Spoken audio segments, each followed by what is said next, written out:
আজকে আমার আলোচনার বিষয় পুরুষের বীর্য মেয়েরা খেতে পারবে কিনা এবং খেলে বাচ্চা গর্ভে আসবে কিনা। দেশের এবং প্রবাসের ভাই বোনদের প্রতি সালাম। আসসালামু আলাইকুম। আমি প্রভাষক ডাক্তার রিক্তা পারভিন, চেম্বার সেবা হোমিও কমপ্লেক্স অ্যান্ড সেবা ডিজিটাল ল্যাব, উপজেলা মডেল মসজিদের পূর্ব পাশে, শিমুলিয়া, মাগুরা। অনেক পুরুষ চেম্বারে এসে বলেন অথবা কমেন্টসের মাধ্যমে জানান যে আমাদের বীর্য মেয়েরা খেতে পারবে কিনা, অর্থাৎ আমার স্ত্রী পার্টনার খেতে পারবে কিনা এবং খেলে বাচ্চা গর্ভে আসবে কিনা। এই বিষয়টা নিয়ে আজকে আমি আলোচনা করব। আমাদের আগে জানতে হবে আসলে বীর্যটা কী। বীর্যটা হলো এক প্রকার জৈব তরল পদার্থ, যার মধ্যে অসংখ্য শুক্রাণু থাকে।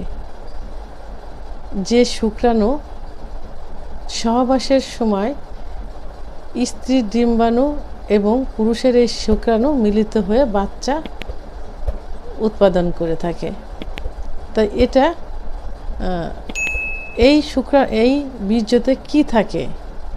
এই বীর্যতে পর্যাপ্ত পরিমাণে শুক্রাণু সহ জিঙ্ক, ম্যাগনেসিয়াম, পটাশিয়াম, ফ্রুক্টোজ থাকে, যা স্কিনের বা ত্বকের জন্য খুবই কার্যকারী উপাদান।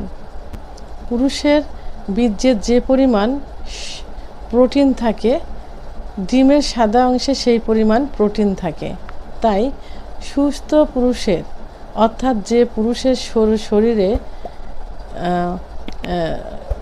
সিফিলিস, গনোরিয়া, এইডসের কোনো জীবাণু নেই, সেই পুরুষের বীর্য মহিলারা পান করলে কোনো ক্ষতি হয় না। কিন্তু যদি সিফিলিস, গনোরিয়া, এইডস থাকে তাহলে পান করলে সেই মহিলার শরীরেও এই রোগগুলো জড়িয়ে যাবে। শুধুমাত্র মহিলারা পুরুষদের, অর্থাৎ স্বামীদের, পার্টনারদের মন রক্ষার জন্য, তাদের ভালোবাসা বেশি করে দেওয়ার জন্য, আনন্দ দেওয়ার জন্য যৌন মিলনের সময় অতিরিক্ত এক্সাইটেড হয়ে এই কাজটা করে থাকে। অর্থাৎ তার পার্টনার বা তার স্বামীর বীর্য অনেক সময় মুখের ভিতর নিয়ে পান করে থাকে। এটা সাধারণত ভালোবাসার বহিঃপ্রকাশ স্বরূপ। তো বন্ধুরা, এখন কথা হলো যে এই যে পুরুষের বীর্য আসলে পান করা ঠিক না, এটা ইসলামিক শরিয়ত অনুযায়ীও ঠিক না।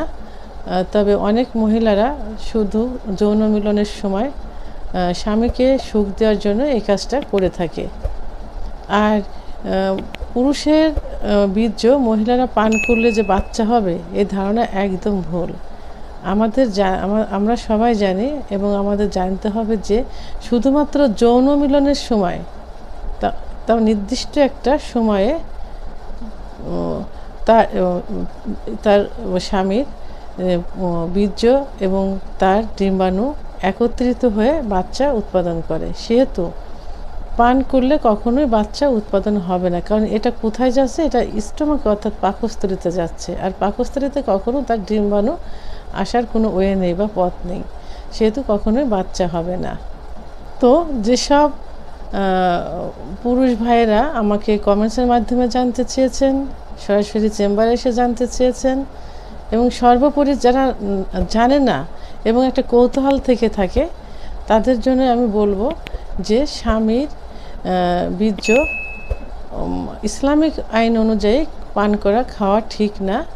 তবে স্বামীকে আনন্দ দেওয়ার জন্য, স্বামীর মন রক্ষা করার জন্য কখনো কখনো এটা মেয়েরা করে থাকে, স্বামীর মন রক্ষা করার জন্য। কারণ অধিকাংশ স্বামী পছন্দ করে যে বীর্যপাত হয়ে যাওয়ার পর তার স্ত্রীর মুখে কিছুটা বীর্য দেওয়া। এটা সবার ক্ষেত্রে না, সবাই এটা করে না।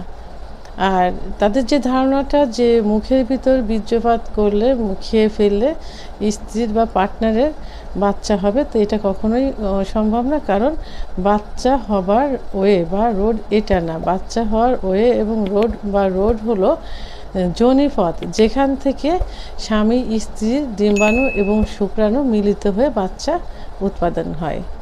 তো বন্ধুরা, আমার ভিডিওটি সম্পর্কে যদি কোনো মতামত থেকে থাকে তাহলে অবশ্যই কমেন্টসের মাধ্যমে জানাবেন। আর ভিডিওটি ভালো লাগলে লাইক, কমেন্ট, সাবস্ক্রাইব করে আমার সঙ্গে থাকুন। আল্লাহ হাফেজ।